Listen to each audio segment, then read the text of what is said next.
It was a quiet Tuesday morning in Abuja. The sky was overcast with a promise of rain, and the streets were already coming alive with the sounds of car horns, rushing pedestrians, and the bustling energy of the city. Somewhere along the Nyanya-Wus route, commuters waited at a crowded bus stop, impatient to begin their day. But somewhere amidst the crowd stood a man, dressed modestly in a plain shirt and faded trousers. He looked no different from the average Nigerian trying to get by. His hair was neatly cut, and his sandals were dusty from walking. Nobody recognized him. Nobody knew that the man quietly standing near the back of the queue was none other than Apostle Joshua Selman, renowned preacher, founder of Koinonia, and a vessel of deep revelation and love.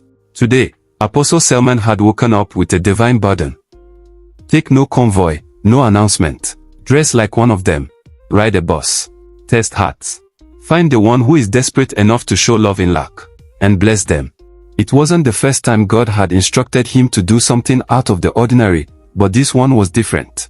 He was used to giving millions to the needy, but never like this, undercover, unrecognized, and with a specific mission, to bless the person who would pay his bus fare with 20 million naira. As he stood waiting, he whispered, "Lord, lead me to the one." Minutes later, a dusty green public bus screeched to a halt, and the conductor yelled, Wuse Street. 500 naira oh. The passengers surged forward. Apostle Selman climbed in quietly and squeezed into the back seat. Beside him sat a woman, maybe in her early 40s, wearing a simple wrapper and blouse, her eyes tired, her hands calloused. She clutched her handbag close to her chest. Her name was Mrs. Victoria Udo, and her heart was heavy. That very morning, she had knelt in her small apartment in Koru, praying through tears. God, she had said, I've lost everything.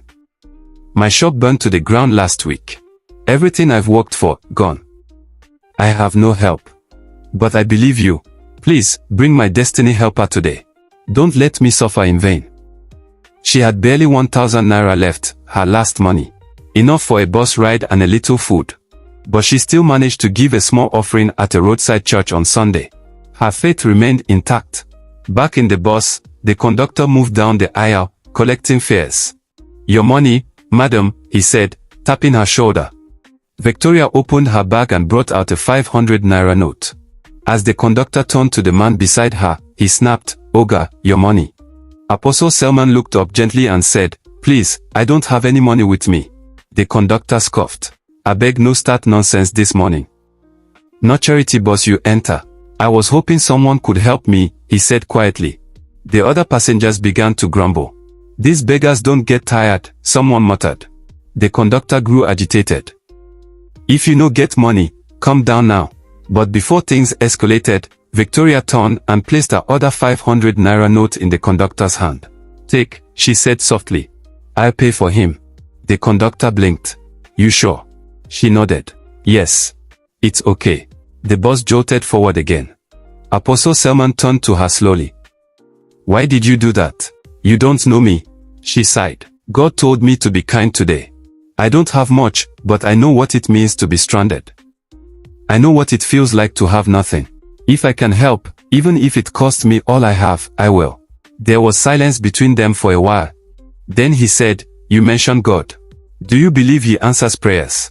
She looked at him, her eyes welling up. He's all I have left. He nodded slowly, then reached into his old satchel and brought out a small envelope. Take this, he said. She hesitated. What is it? Open it. Inside was a bank draft, 20 million naira. Her hands trembled. What is this? Is this real? Yes, it's yours. God heard your prayer this morning, and he sent me.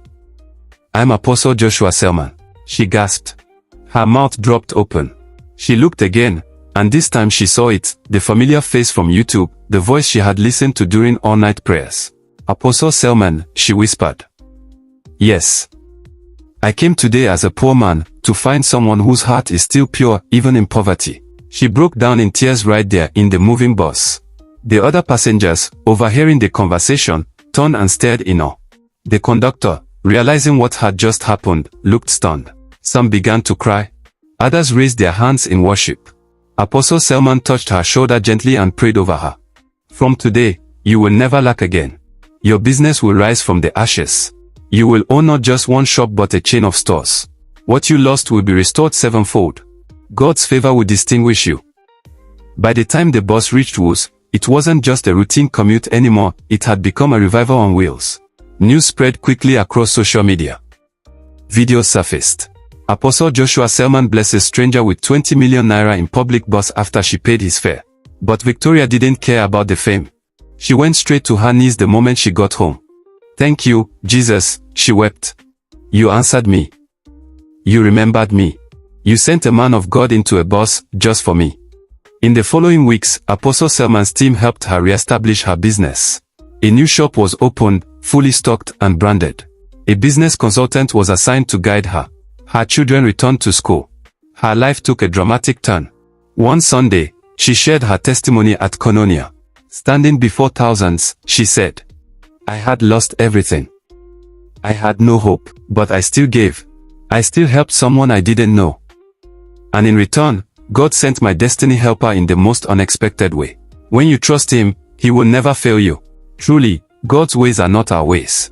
The crowd erupted in shouts of praise and tears of gratitude. And as she stepped down from the altar, Apostle Selman said only one thing to the congregation. "Sometimes, the most divine moments are hidden in the ordinary. Always be kind, because one act of compassion can unlock a lifetime of blessing. God's time is always the best."